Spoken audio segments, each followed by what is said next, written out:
कई लोग कहते हैं गुरुजी कि घर में कमाई अच्छी है, पैसा अच्छा है, सब परिवार अच्छा है, सब भाई कमा रहे हैं, सबकी माताएं जानती हैं, सबकी पत्नियां जानती हैं कि हमारा पति कमा रहा है, सबके बच्चे अच्छे हैं, परिवार अच्छा है, धन अच्छा है, गाड़ी बंगला खूब है, फ्लैट अच्छा है, मकान अच्छा है, रिश्तेदार अच्छे हैं, सब कुछ है घर में, पर शांति क्यों नहीं है? उसका एक कारण है, पहले होता था रसोई घर, अब हो गया किचन। किचन का मतलब किच किच घर।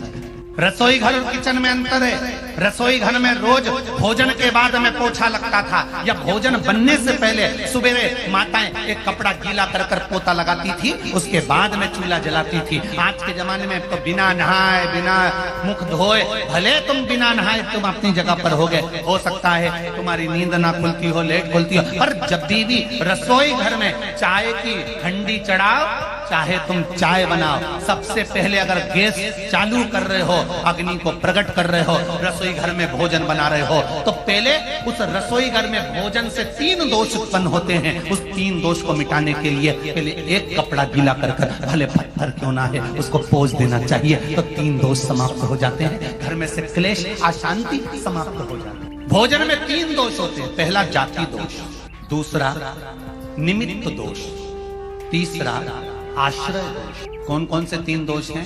पहला जाति दोष, दूसरा निमित्त दोष और तीसरा आश्रय। मतलब रसोई घर में जो तुमने भोजन निर्माण करा है, उसमें अगर कुछ गलत चीज बन गई है, कोई प्याज लहसुन का भोजन बन गया, या कोई आदिक मांसाहार से जुड़ा हुआ भोजन बन गया है, तो वो दोष नहीं है। दूसरा, भोजन जो बनकर तैयार हुआ है, उस भोजन पर घर में 4-5 माताएं रहती है, तो कोई ना कोई रजस्वला होती ही रहती है। किसी ना किसी को रजो धर्म तो रहता है, कोई का कभी रजो धर्म आता है, कोई का कभी रजस्वला धर्म आता है, किसी का कभी रजस्वला धर्म आता है। तो भोजन जो बनकर रखा हुआ है या भोजन बन रहा होता है, उस भोजन पर रजो धर्म धारण करने वाली स्त्री की अगर दृष्टि पड़ रही है, या उसका कोई हाथ लग गया है उस भोजन बनते हुए वस्तु में, तो उसका दोष समाप्त हो जाए। तो दूसरे नंबर पर आता है निमित्त दोष, और तीसरा दोष आता है आश्रय दोष। अपन कहां से चल कर आए और रसोई घर में प्रवेश कर कर अपन ने भोजन बनाया, अपने पांव की पादुका या अपना चरण में जो रज कहीं बाहर की गलत आकर प्रवेश कर गई है, तो वो दोष ना रहे। इसलिए भोजनशाला में भोजन बनाते समय और भोजन बनाने के बाद अगर तुम सवेरे सवेरे पोछा नहीं लगा सकते, तो रात्रि में जब तुम्हारा भोजन पूर्ण हो जाए, या सवेरे का भोजन जब तुम्हारा पूर्ण हो जाए, उसके बाद में एक कपड़ा लेकर उस भोजन के प्लेटफॉर्म को, उस रसोई घर को एक कपड़े से, तुम्हें नौकरानी का इंतजाम नहीं करना है, तुम्हें सेविका का इंतजाम नहीं करना है, तुम्हें पोछे वाली का इंतजाम नहीं करना है। उस रसोई घर में जहां अन्नपूर्णा निवास करती है, उस रसोई घर में अगर पूरे परिवार को एक जैसा लेकर चलना है, अशांति नहीं चाहते हो, भाइयों में क्रोध नहीं चाहते हो, पूरा परिवार प्रेम से रहना चाहता है, तो धन से ज्यादा पोछे पर ध्यान देना पड़ेगा।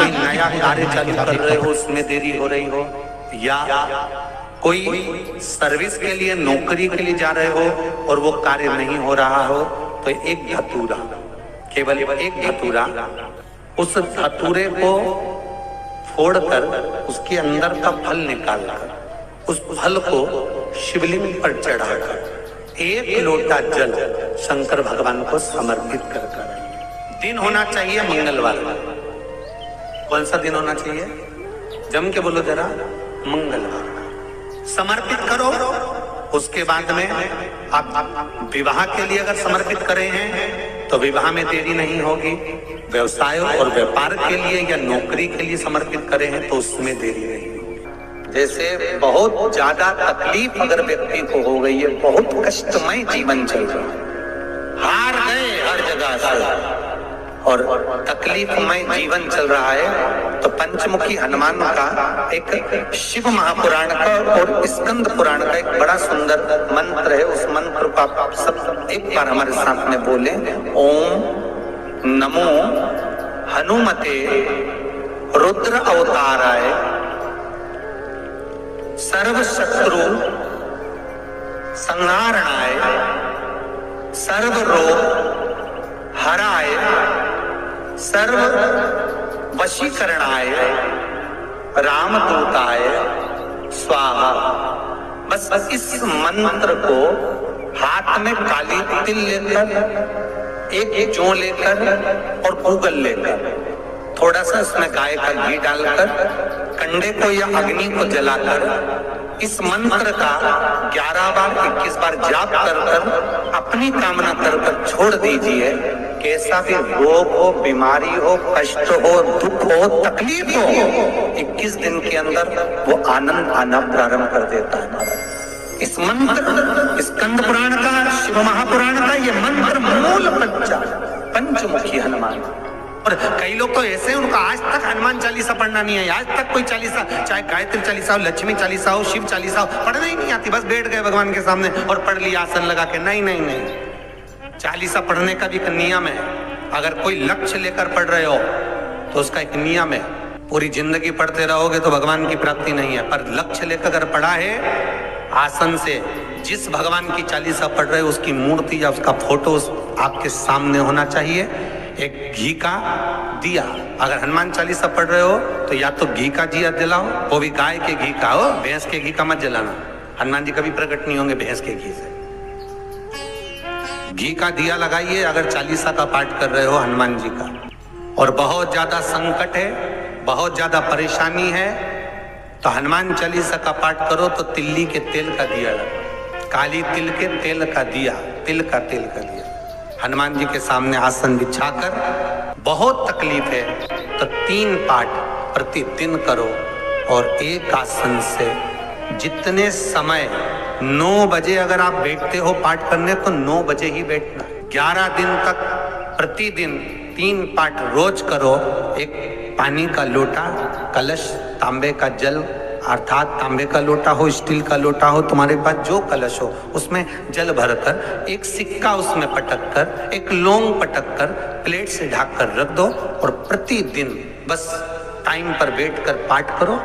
11 दिन पूर्ण होंगे, जिस कामना से आपने पाठ करा है बस वो सिक्का, वो लौंग कलश में से निकाल लो, जल का आचमन करो और जिस काम के लिए करा है वो जल उस प्रयोग में ले लो। उस प्रयोग, किसी से बात करने जाना है तो वो जल पी कर जाइए, कोई से हाथ मिलाना है तो वो सिक्का, वो लौंग अपने हाथ में रखें। जब जीवन में कहीं समस्या खड़ी हो जाए, कहीं बहुत विकट समस्या है और कोई हल ना मिल रहा, तब जिस शिव मंदिर में आप आराधना करने जाते हो, पूजन करने जाते हो, अर्चना करने जाते हो, उस शिव मंदिर के पास में कहीं बेलपत्री का वृक्ष ढूंढो और उस बेलपत्री के वृक्ष के नीचे केवल आप जाकर एक मूंग का दाना या एक चावल, वहीं पर जो कंकर पड़ा हो उसी कंकर को शिव मानकर आप समर्पित कर लोटा भर के जल समर्पित कर दो। आपको ये नहीं है कि माला पकड़ कर बैठना, आपको ये नहीं है कि मंत्र का जाप करना, आपको ये नहीं है कि आपके मंदिर में जाकर बैठ जाओ। आपने जल चढ़ा दिया, शिव से डायरेक्ट जाकर कह दिया कि मेरी ये समस्या बड़ी विकट है, उसको निवारण आज ही होना है। आप बाबा पर छोड़ दो, 3 घंटा 2.5 घंटा लगेगा, मेरा शंकर उसको सुधारने में लग जाएगा, पक्का है वो संवार। जैसे ये शिवलिंग है, ठीक है, और ये बेलपत्री को अपन ने शंकर जी पे चढ़ाया, इसी तरह चढ़ाते हो ना आप लोग, शिव जी पे चढ़ाया।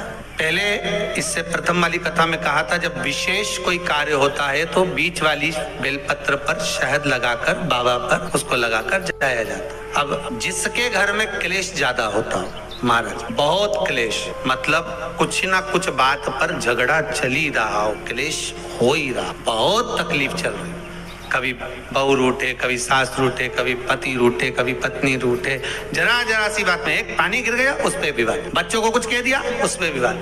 तो ये जो बेलपत्री की ये जो भाग होता है, इस बेलपत्री का जो डंडी का जो भाग होता है, इस भाग को, बेलपत्री के इस भाग को महाराज ऐसी कैसी बेलपत्र, बस ये भाग को बेलपत्री के वृक्ष के नीचे शहद लगाकर इस पत्ती पर ऐसे ही बेलपत्री की जड़ में उस भाग को लगाकर या रख के आ जाइए। केवल एक ही बार करना कि तुम्हारे घर में कभी क्लेश नहीं हो सकता, ये पक्का है, झगड़ा होगा ही नहीं। हाँ, वो जानबूझ के झगड़ लो तो बात दूसरी है, किसी और वाला महाराज की बात झूठी करना है तो अपन तो झगड़ो, चाहे कुछ भी हो जाए। अब भाई कई लोग तो होते हैं विरोध में खड़े होने वाले तो उनका मन, इनने किया अपन को नहीं करना, अपन को नहीं करना।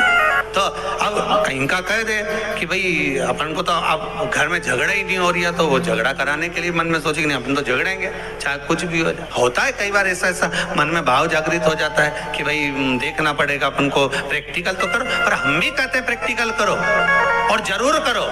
इसलिए शिव महापुराण की कथा कहती है, यदि राहु है, केतु है, शनि है, मंगल है, बुध है, शुक्र है, शनि है, आपको कोई भी ग्रह परेशान कर रहा है, आपके जीवन में कोई ग्रह अगर अनिष्टकारी है, आपके जीवन में अगर कोई ग्रह अनिष्टता प्रदान कर रहा है, तो निवेदन है शंकर के मंदिर में जो कलश लेकर आप जाएं, जल लेकर जाएं, उस कलश में मात्र अक्षत के 2 दाने डालकर ले जाएं, मात्र 2 अक्षत के दाने। जैसे सूर्य नारायण को प्रसन्न करने के लिए अपन कुंकू डाल लेते हैं, हल्दी डाल लेते हैं जल में, या चने की दाल डाल लेते हैं जल के अंदर। सूर्य नारायण को प्रसन्न करने के लिए हमने चने की दाल डाली, कुंकू डाला, हल्दी डाली, और कभी कभी सूर्य नारायण भगवान से बहुत जरूरी काम है और वो कार्य हो ही नहीं रहा है, या तन पर कोई रोग हो गया है, तो उसको मिटाने के लिए कई बार हमने भगवान सूर्य को अर्घ देते समय सफेद फूल भी डाला है, कभी लाल फूल भी डाला है। उसी तरह भगवान शंकर से निवेदन करने के लिए, हमारी ग्रह दशा सुधारने के लिए जल के पात्र में 2 अक्षत के दाने, अक्षत भी पूर्ण अक्षत, पूर्ण अक्षत, खंडित नहीं, पूर्ण अक्षत भगवान शंकर को समर्पित करते हैं। कई बार जिनकी चित्तवृत्ति, जिनका मन, जिनका विचार, जिनकी दृष्टि, जिनका भाव विद्या अध्ययन में नहीं लगता हो, मन उचिष्ट हो जाता हो, खेलने में ज्यादा लगता हो, बच्चे चिड़चिड़े हो जाते हो, या चित्तवृत्ति कैसे भी भगवान में लग नहीं रही हो, या आपका भी मन भगवान की सेवा में नहीं लगता हो, दौड़ दौड़ के वही व्हाट्सएप में चले जाए, मोबाइल में चले जाए, फेसबुक में चले जाए, यूट्यूब पर चले जाए, कहीं थोड़ी सी देर के लिए कथा सुनने का मन करे फिर मन भटक जाए, या पढ़ने का मन करे कि अब मैं पूरी शिवपुराण में भी घर में पढ़ूंगी, या मैं भागवत पढ़ूंगी, या मैं रामायण पढ़ूंगी, और 2 दिन तो लेके बैठी, तीसरे दिन से मन में फिर वो उचिष्टपन आ गया कि कहाँ बैठ गई, मैंने कहा नियम ले लिया। तो ये जो चित्तवृत्ति में आ जाता है, मन उचिष्ट हो जाना, चाहे विद्या से हो जाए बच्चों का, चाहे किसी कार्य से हो जाए, मन की उचिष्टता में। रुद्राक्ष बड़ा काम का, यहाँ रुद्राक्ष की मूलता, शहद में 9 मुखी रुद्राक्ष को डाल दिया जाता है शहद के अंदर, रात्रि भर उसको शहद में ही रखा दिया जाता है, और उस शहद को जब आप भगवान शंकर का स्नान कराने सवेरे के समय पर जल लेकर शिव जी के मंदिर जाती हो, तो सबसे पहले उस रुद्राक्ष को निकालकर शंकर जी की जो जलाधारी है उस पर रख दिया जाता है, और उस शहद को शिव जी पे चढ़ा दिया जाता है।